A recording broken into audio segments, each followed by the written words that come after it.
Hey, here's a particularly good one. Again from Michel de Montaigne. It's no longer on solitude, it's the essay called On Anger. So a lot of different things, and there's a word here called choleretic, which I guess is to not hold your temper very well, being volatile and upset.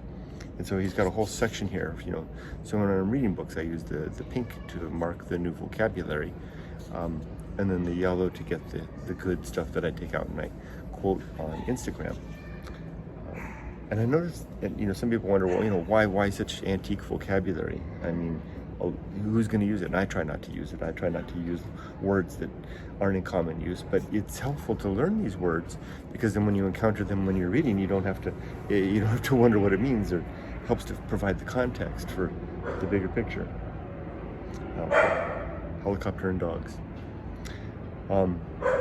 So let me read the bit that I thought was really interesting here, which was on the next page.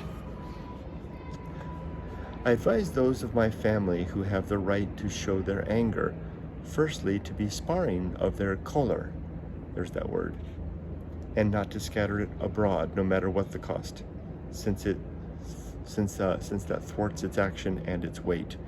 That reminded me of something, namely one of my good life principles, which is, I think it's principle number 10, which is the Feast of Offal.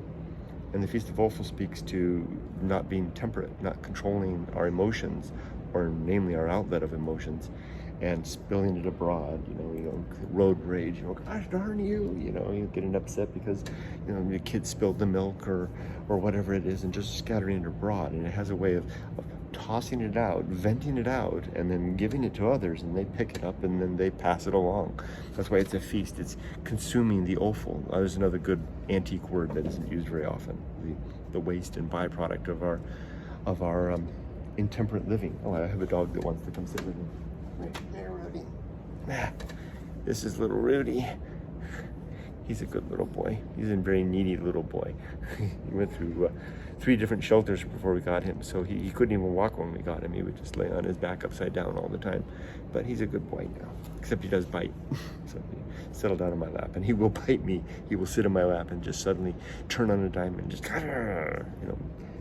it's the Chihuahua or the Palm in him. Anyway, I thought that was interesting about that.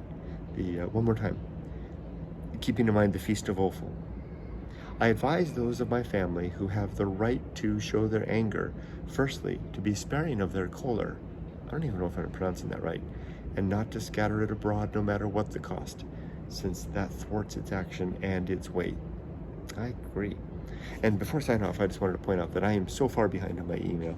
If you're someone that sent me an email in the last 2 months, I apologize for not getting back. I've just been so busy with so many things, I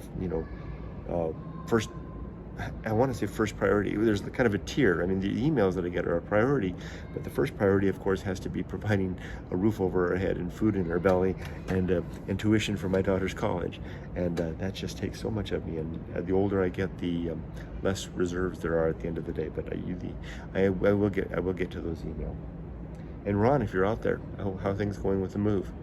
Let me know when you get that new address, and I'll send you the new copies. Take care, everybody. Remember the path of wildness. Hey, Rudy, did you know that the path of wildness is easy to find? The course of a stream, leaves blown in the wind, a beast's track through the brush, and the direction of our first inclination. Take care.